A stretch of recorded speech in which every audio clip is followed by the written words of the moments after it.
It takes a profound kind of foolishness to trade a lifetime of quiet diligence for the sudden and intoxicating illusion of being unconditionally loved. My name is Thomas, I am 60 years old, and I am speaking to you with the bitter clarity that only arrives after you have surrendered your entire financial existence to a beautiful face. For decades, I walked the earth believing that true devotion meant holding nothing back from the person you chose to spend your final years with.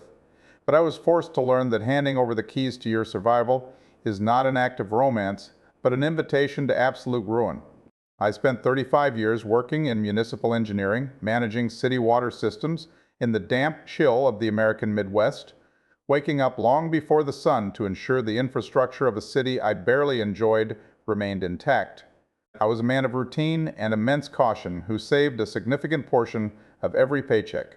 denying myself the luxury of expensive cars or lavish vacations, because I was building a fortress for my future. I lived a solitary life for the majority of those decades. After a quiet divorce in my 30s left me entirely hesitant to ever intertwine my life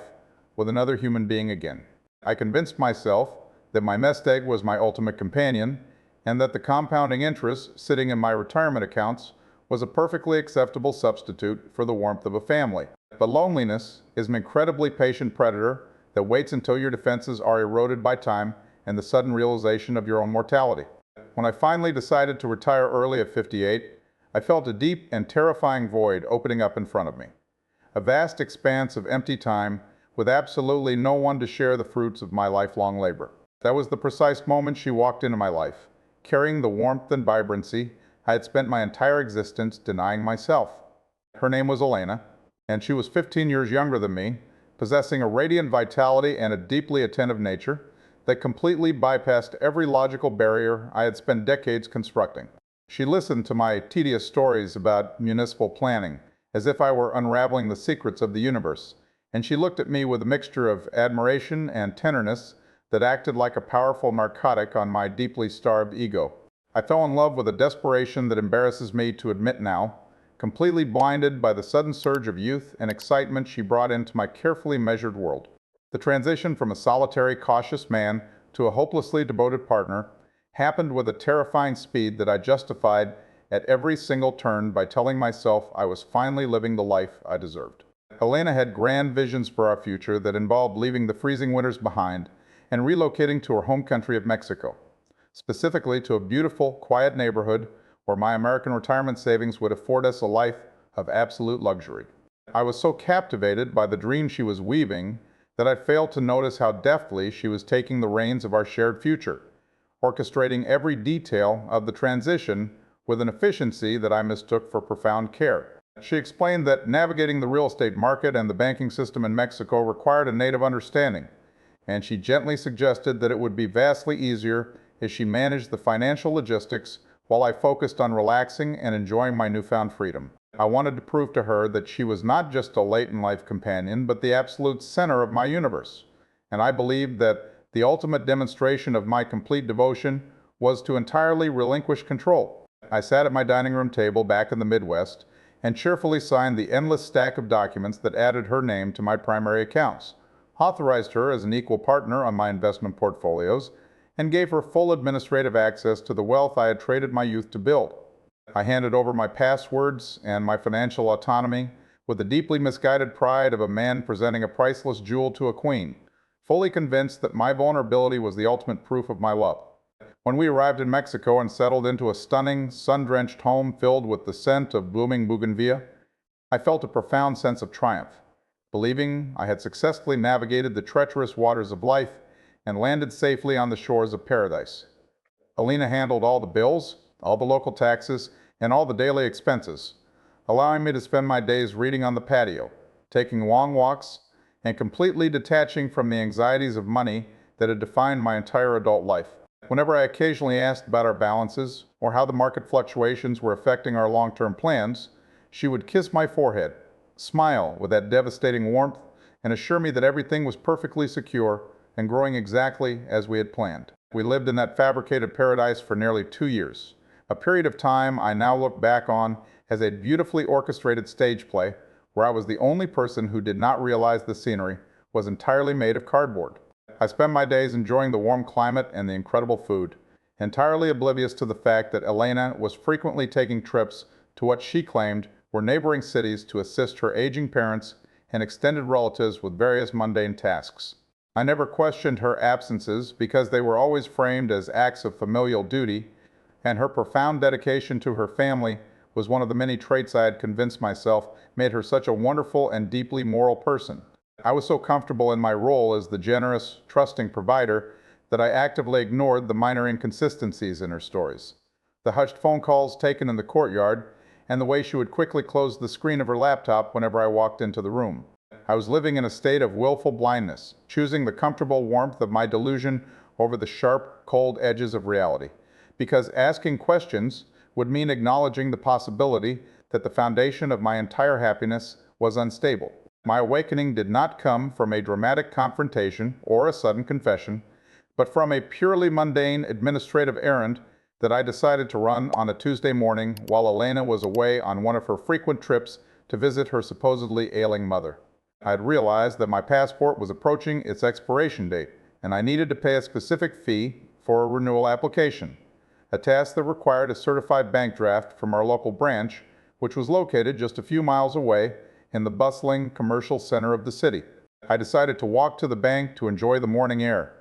feeling a profound sense of peace and contentment as I strolled through the vibrant streets, completely unaware that I was taking the final steps of my life as a wealthy and secure man. Walking into that bank branch, the sudden blast of cold air conditioning against my skin felt entirely normal. But in hindsight, it was the physical sensation of stepping into the freezing reality that was about to completely shatter my existence. I approached the teller with my broken, heavily accented Spanish and handed over my identification, cheerfully explaining that I simply needed a certified draft drawn from my primary checking account to cover the cost of a passport renewal. The young woman behind the glass typed my information into her terminal, and I watched her expression shift from polite customer service to a deep, uncomfortable confusion as she stared at the numbers glowing on her screen. She excused herself and walked over to a glass-walled office, returning a few moments later with the branch manager, a sharply dressed man who looked at me with a mixture of professional courtesy and profound pity. He invited me into his office, offered me a bottle of water, and turned his monitor toward me to gently explain that not only did my checking account lack the funds for the certified draft, but my connected savings and investment accounts had been entirely depleted. I sat in that leather chair feeling a physical ringing in my ears as the manager printed out the statements from the past 18 months, laying the papers on the desk to reveal a meticulous, systematic draining of everything I had ever worked for. Line after line showed massive, regular wire transfers, moving my life savings into accounts completely unaffiliated with either me or Elena,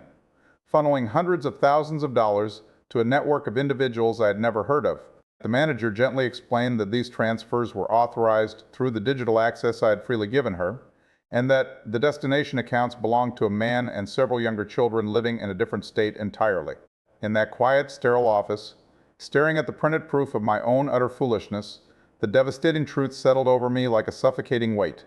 My beautiful, devoted partner was not visiting ailing parents, but was actively financing an entire separate life, a separate family, and a separate husband using the fortress I had built with 35 years of my own sweat. The silence of my empty house when I returned that afternoon was the loudest and most agonizing sound I have ever experienced in my entire life. An echoing void that matched the complete devastation of my bank accounts and my broken spirit. Elena never returned from that trip, having clearly realized that my visit to the bank had exposed the intricate web she had spent 2 years spinning,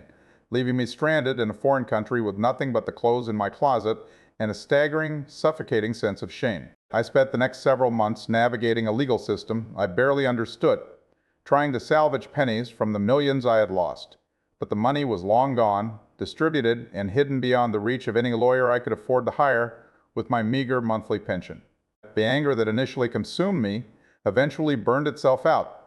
leaving behind a cold, hard landscape of deep self-reflection, where I was forced to face the reality that my ruin was not just the result of her malice, but of my own desperate, pathetic need to buy affection through the abdication of my own responsibility. I realized that trusting someone should never mean erasing yourself, and that true love does not require you to hand over the tools of your own survival just to prove that you are committed. I am speaking to you now not to ask for your pity, because I know that my own foolishness paved the exact road to my current poverty,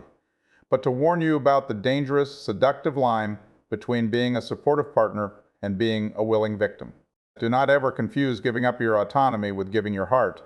and never let the fear of being alone convince you to hand the steering wheel of your life over to someone who has not spent decades earning the right to drive. Protect your peace, protect the quiet fortress you have spent your life building. And remember that any love that demands your financial submission as a proof of loyalty is simply a transaction where you are entirely guaranteed to lose everything. The days leading up to our departure from the Midwest were a blur of estate sales, farewell dinners, and the systematic dismantling of the only life I had ever known, all of it orchestrated with a terrifying smoothness that I mistook for competence. I sold my modest home, the one with the sturdy roof and the upgraded insulation I had installed myself, and watched as the proceeds were transferred directly into the new joint accounts we had established specifically for our grand international transition. Helena managed every detail of the move, negotiating with the international shipping companies, finalizing the lease on the stunning colonial house in Mexico we had selected from a glossy portfolio, and ensuring that my transition out of the municipal engineering department was handled without a single snag. I was so completely insulated from the friction of the process that I spent those final weeks floating in a state of euphoric anticipation, saying goodbye to colleagues who looked at me with a mixture of envy and bewilderment,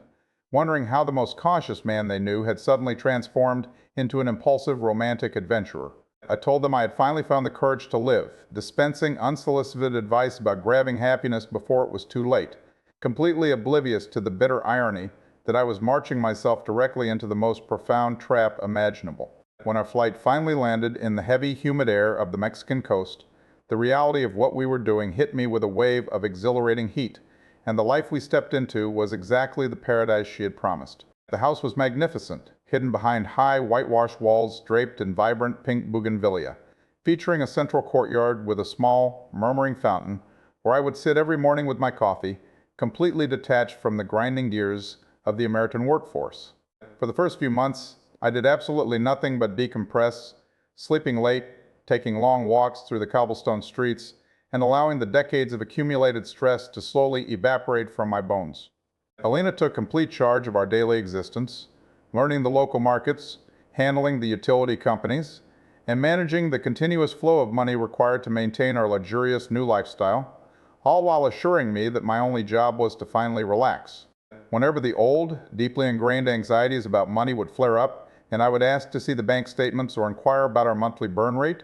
she would never become defensive or angry. Instead, she would deploy a much more effective tactic, bringing me a cold drink, sitting on my lap, and gently chastising me for bringing my toxic American stress into our beautiful sanctuary, reminding me that the entire point of this relocation was to let her carry the burden so I could finally be free. She would open her laptop and quickly show me a spreadsheet she had created, pointing to neatly organized rows of numbers that indicated our wealth was not only secure, but actively growing, thanks to a series of high-yield local investments she had supposedly researched and secured on our behalf. The numbers on that screen were entirely fabricated, a digital illusion designed to keep me docile and compliant. But I had absolutely no reason to doubt her because the physical evidence of our life, I was living inside a meticulously constructed terrarium, fed and watered and kept entirely ignorant of the world outside the glass, while the woman I believed was my soulmate was systematically siphoning the water from the reservoir. It was during this period of profound comfort that her trips began, initially presented as short weekend excursions to visit a sick aunt in a neighboring state, accompanied by tears of guilt for leaving me alone and promises to return as quickly as possible. I would kiss her goodbye at the door, tell her to take all the time she needed to care for her family, and return to my book by the fountain, incredibly proud of my own magnanimity and completely blind to the fact that I was actively financing my own deception. Those short trips gradually lengthened into week-long absences, justified by increasingly complex family emergencies. A cousin needing legal help, a sister requiring surgery, an aging father who could only be comforted by her presence. I never once questioned the validity of these crises because the very foundation of my love for her was built on the belief that she was an intrinsically selfless person, a woman who cared so deeply for others that she would sacrifice her own comfort to provide support. I spent those weeks alone in our massive house, practicing my broken Spanish with the housekeeper, reading biographies, and missing her with an ache that I thought was the ultimate proof of our profound connection. I would send her text messages asking if she needed me to wire more funds to help cover the medical bills for her family, and she would always reply with an outpouring of gratitude, telling me I was the most generous, incredible man in the world, and instructing me on exactly how to authorize the transfers through the banking app on my phone. I was literally pushing the buttons that drained my own lifeblood, transferring tens of thousands of dollars at a time into accounts I did not recognize, propelled by the intoxicating delusion that I was the powerful, benevolent patriarch saving my beautiful wife's family from destitution. The psychological grooming was so absolute, so flawlessly executed over the course of 3 years, that even when the house felt a little too quiet and the math on her extended absences didn't quite make sense, my mind would instinctively leap to defend her, aggressively suppressing my own intuition because the alternative was simply too catastrophic to entertain. The most insidious aspect of my deception was rooted in my own linguistic isolation, a profound vulnerability that I willingly accepted when I decided to move to a country where I could barely speak a coherent sentence. I lived in this stunning, vibrant colonial town surrounded by the rich noise of daily life, but I was entirely mute, possessing only enough basic vocabulary to order a morning coffee or exchange hollow pleasantries with the man who trimmed the bougainvillea. This meant that Anna became my sole interpreter for reality itself, acting as the absolute filter through which every piece of local information, every legal document, and every financial interaction had to pass before it reached my brain. This is perhaps the most dangerous unwritten rule of relocating to a foreign country as an older, wealthy expatriate. If you cannot speak the language, you completely surrender your ability to verify your own existence. You become entirely, pitifully dependent on the person translating the world for you. And if that person is secretly harboring a separate agenda, your entire life is built on a script they are actively rewriting in real time while you sit there nodding and smiling in ignorant agreement. I handed her the power to define what was real and what was fabricated, and she wielded that power with the terrifying precision of a master storyteller who knows exactly what their audience desperately wants to hear. I brought my rigid, highly structured expectations from my decades of municipal engineering with me to Mexico, stubbornly believing that the world operated on the same predictable, documented logic I had always known, completely ignorant of the profound cultural nuances and unwritten rules that actually governed my new environment. I thought my accumulated wealth was an impenetrable shield, a universal language of authority that commanded automatic security and respect, failing entirely to understand that to the vast, hidden network Anna was quietly financing, I was not a respected patriarch, but merely a deeply gullible, wildly lucrative foreign resource. She understood the deeply ingrained local systems, the complex weight of extended familial obligations, and the invisible, informal economies that operated entirely beneath the surface of official banking paperwork and property deeds. Whenever I questioned the logic of moving large sums outside of traditional banking channels, she would gently touch my arm, look at me with those deeply convincing eyes, and say, "Oh, Julian, you carry too much of your old world with you," instantly disarming any logical objection I might have mustered. I thought I was being a savvy, adaptable man learning the local ropes, when in reality I was eagerly carrying the shovel she was using to dig my financial grave, completely blind to the fact that the rules of survival I have learned throughout my entire adult life were entirely useless down here. The stories she constructed to justify her increasingly expensive and prolonged absences became masterclasses in psychological manipulation, perfectly calibrated to trigger my desperate need to feel essential and powerful. What started as minor financial assistance for a sick aunt rapidly evolved into elaborate, high-stakes family emergencies that only my foreign capital could resolve, ranging from a sudden, catastrophic legal dispute over a piece of ancestral land that required immediate cash retainers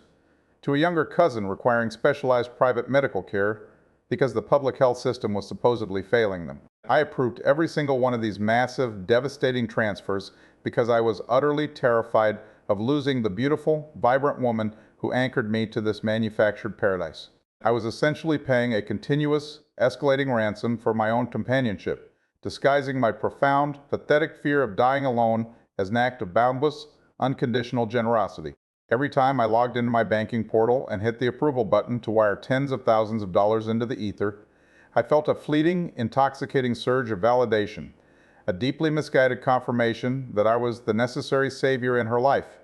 the strong provider who could solve any problem with a simple keystroke. Yet, despite my aggressive commitment to this delusion, the human subconscious is an incredibly resilient mechanism that recognizes dangerous patterns long before the conscious mind is willing to accept them. I began to experience a persistent, low-grade anxiety that hummed beneath the surface of my idyllic retirement, a tightness in my chest that would predictably flare up the moment she dragged her luggage to the front door for another week-long departure. I would spend those long, solitary days walking through the echoing rooms of our massive house, tracing my fingers over the expensive, imported hardwood furniture I had purchased for her, feeling less like the master of a grand estate and more like a fading ghost haunting the empty halls of my own life. To silence that growing internal alarm, I began to drink significantly more tequila in the quiet, lonely evenings, deliberately dulling the sharp, terrifying edges of my unasked questions. I consciously chose the warm, numb comfort of intoxication over the freezing, catastrophic prospect of actually investigating the woman who held the administrative passwords to my entire net worth, cowardly deciding that living in a beautiful lie was preferable to surviving a devastating truth. That fragile, alcohol-soaked equilibrium held together until a perfectly ordinary Tuesday morning, a day where the air was already thick and radiating a heavy, humid warmth by 9 o'clock, and Anna was 4 days into a supposedly critical trip to help her brother secure a commercial loan in a distant northern state. I was sitting by the courtyard fountain, drinking my black coffee and listening to the water hit the tiles, when a routine email notification appeared on my phone from my government embassy, politely reminding me that my passport was within 90 days of expiration. It was an entirely mundane bureaucratic chore, requiring nothing more than a simple form and a certified bank draft to process the renewal. But in that moment of profound boredom, I saw it as a rare opportunity to prove to myself that I was still a capable, independent man. I decided, in a sudden burst of pathetic, stubborn pride, that I was going to walk down to the commercial district, navigate the local bank branch entirely on my own, and execute this simple transaction without my partner holding my hand or speaking on my behalf. I spent 20 minutes rehearsing the specific Spanish phrases I would need to request the document, feeling a ridiculous, swelling surge of accomplishment as I stepped out of my protective walled compound and walked down the vibrant cobblestone street, completely oblivious to the fact that I was marching directly into the center of an explosion that would obliterate my life. The physical act of walking through the heavy glass doors of the bank branch felt entirely triumphant, a minor victory for a man who had spent 3 years outsourcing his interactions with the outside world to a woman who was systematically erasing him. The air conditioning hit my face like a wall of ice, instantly drying the light sweat on my forehead as I took a numbered ticket from the automated machine and sat in a stiff plastic chair, waiting for my turn to demonstrate my newfound independence. I mentally rehearsed my specific request over and over, rolling the Spanish syllables around in my mouth to ensure I wouldn't stumble and embarrass myself in front of the sharply dressed tellers working behind the thick protected glass. When the digital display finally flashed my number, I walked up to the counter with a broad, confident smile and slid my foreign passport across the smooth surface, politely asking the young woman for a certified bank draft drawn from my primary checking account to cover the minor consular fee. She smiled back with the customary warmth I had come to expect in this beautiful country, taking my document and swiftly typing my account details into her terminal while I casually looked around the busy lobby, feeling an immense, pathetic pride in executing a task that any functioning adult should be able to manage without a second thought. But then the rhythm of her typing suddenly stopped, and I watched as her polite customer service smile slowly dissolved into an expression of deep, uncomfortable confusion, her eyes darting between my passport and the glowing screen in front of her. She had a few more keys, her brow furrowing, before she offered a quiet, nervous apology and excused herself from the window, leaving my passport sitting on the counter while she walked hurriedly toward a row of glass, enclosed offices at the back of the building. I stood there for what felt like an eternity, shifting my weight from one foot to the other, initially feeling a mild annoyance at what I assumed was a simple bureaucratic glitch, or a misunderstanding caused by my clumsy pronunciation. I even considered the possibility that Anna had simply moved our liquid funds into a different, higher-yield account without mentioning it, a thought that brought a brief wave of relief because I was still desperately clinging to the narrative of her absolute competence and devotion. But as the minutes stretched on, the atmosphere in the bank seemed to change, the ambient noise of the lobby fading into a dull, rushing sound in my ears as I watched the teller whispering frantically to a man in a tailored suit who was peering at a computer monitor with a grim, tight-lipped expression. The man eventually stood up, adjusted his tie, and walked toward my window with a posture that radiated professional dread, carrying a stack of freshly printed papers that felt entirely unnecessary for a simple passport renewal fee. He introduced himself as the branch manager in flawless, unaccented English, bypassing my pathetic attempts at Spanish entirely, and politely asked if I would be willing to step into his private office to discuss a matter regarding the status of my primary financial portfolios. The very specific tone of his voice, a mixture of severe institutional authority and deep human pity, triggered a sudden, icy knot in my stomach that had absolutely nothing to do with the air conditioning, a primal warning system screaming that the fabricated world I was living in was about to collapse. I followed him into the sterile, brightly lit office, taking a seat in a heavy leather chair while he closed the door behind us, sealing off the noise of the lobby and trapping me in a silence that felt heavier than the humid air outside. He offered me a bottle of water, which I declined, my hand suddenly feeling too numb to grip the plastic, and he sat down across from me, aligning the stack of papers on his desk with a meticulous, stalling precision before finally looking me directly in the eyes. He did not cushion the blow or offer vague platitudes, but instead bluntly informed me that he could not issue the certified draft because my checking account was carrying a negative balance, and the connected savings and investment accounts had been systematically drained to zero over the course of the last 36 months. I remember a profound, deafening ringing sound filling my head as he pushed the printed statements across the desk, my eyes scanning the endless columns of numbers that represented 35 years of freezing Midwestern winters, missed vacations, and solitary, disciplined saving. The pages were a devastating chronological map of my own absolute ruin, detailing massive, relentless wire transfers, moving my wealth out of our joint accounts and into an interconnected web of domestic bank branches located in the exact northern state where Anna was supposedly securing a commercial loan for her brother. He gently tapped his pen against the paper, explaining that every single one of these transfers had been authenticated by the secure digital tokens installed on my own phone and authorized by the secondary user I had legally empowered with absolute, unrestricted administrative control over my entire financial existence. The manager, perhaps sensing the catastrophic shock paralyzing my body, leaned forward and quietly explained that their fraud department had flagged the accounts weeks ago, but the authorizations were legally binding, and the destination accounts belonged to a single, extended family unit. He pointed to the specific recipient names attached to the wire transfers, reading aloud the name of a man who received regular, massive monthly deposits, followed by the names of a private university and an exclusive preparatory school where the tuition was being paid directly from the funds I had earned repairing municipal water mains. I sat in that leather chair, entirely unable to breathe, as the horrifying crystal-clear realization washed over me that the brother she was visiting was actually her husband. The sick aunt was the mortgage on their separate family home, and the legal emergencies were the exorbitant costs of raising children I had never met. My beautiful, devoted partner, the woman who had brought sunshine into the gray, solitary twilight of my life, was an absolute phantom, a brilliant architect of deception who had used my crushing fear of loneliness to fund an entirely separate, thriving existence hundreds of miles away. The profound humiliation of realizing that every tender touch, every whispered promise, and every look of admiration had been a calculated performance designed to maintain access to my checking account burned through me like acid, stripping away every illusion of dignity I had left. I had not bought love or security or a peaceful retirement in paradise. I had simply acted as a willing, aggressively oblivious financial host for a parasite who smiled at me every single time I handed over the knife she was using to bleed me dry. Walking out of that bank office and back into the blinding, oppressive sunlight of the cobblestone street was the single most disorienting physical experience of my entire life. A sensation of stepping out of my own body and watching a dead man try to navigate a living world. The vibrant colors of the colonial buildings, the smell of roasted corn from the street vendors, and the cheerful music spilling from the open windows of passing cars all felt like a deeply offensive, mocking assault on senses that had just been fundamentally shattered. I had entered that building an hour earlier as an affluent, secure expatriate living out his golden years in a state of romantic bliss,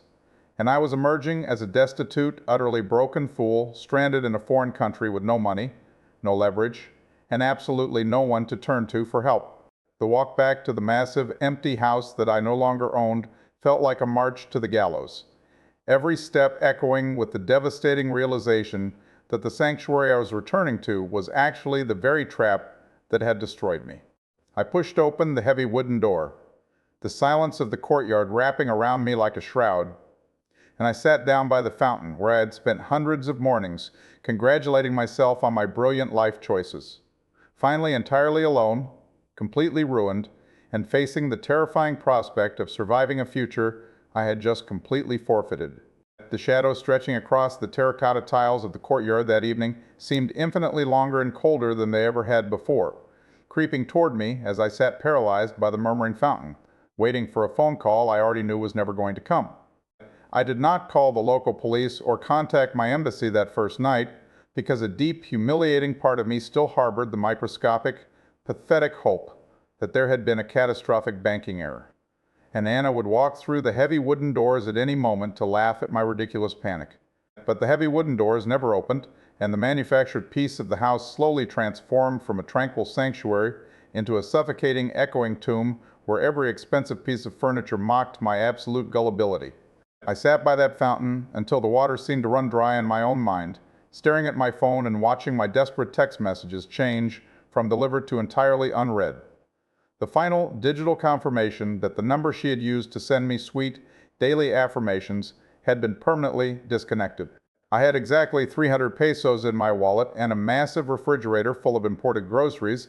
that I suddenly realized I would never be able to afford again, trapped in a sprawling colonial mansion that I had leased under my own name but could not possibly maintain for another 30 days. The sheer logistical terror of being utterly broke in a foreign jurisdiction began to rapidly eclipse the emotional devastation of the betrayal, forcing my grieving mind to pivot immediately toward the brutal, unforgiving mathematics of basic physical survival. The following weeks were a degrading, excruciating masterclass in the exact limits of a foreigner's leverage when they have willingly and legally surrendered their capital to the local ecosystem. I managed to scrape together just enough cash by selling my imported watches and my laptop to a pawn shop in the commercial district to hire a bilingual attorney who looked at my case file with an expression of deep, weary familiarity that terrified me even more than the bank manager had. He sat across from me in a cramped, dusty office that smelled faintly of stale tobacco, and gently explained that I had not been robbed in any actionable legal sense of the word, but rather I had enthusiastically gifted my entire net worth away through binding authorizations that I had personally authenticated. The authorities would not pursue a woman who had simply utilized the unrestricted administrative access her partner had explicitly granted her, and the massive continuous transfers to her hidden family were viewed under the law as consensual domestic expenditures rather than a criminal conspiracy. There was no grand cinematic courtroom battle to be fought, no dramatic retrieval of my stolen 35 years of labor, and absolutely no mechanism to force her to return a single dollar, leaving me with the quiet, suffocating realization that I had doped my own financial guillotine and willingly placed my own head upon the block while smiling warmly at the executioner. The white-hot anger that initially threatened to consume my sanity eventually burned itself down to a cold, hard ash of absolute self-awareness, leaving me to survive in a cramped, incredibly cheap studio apartment on the far industrial outskirts of the city, subsisting entirely on my meager monthly Social Security deposits. It is a profoundly terrifying thing to sit in a plastic chair on a concrete balcony at 60 years old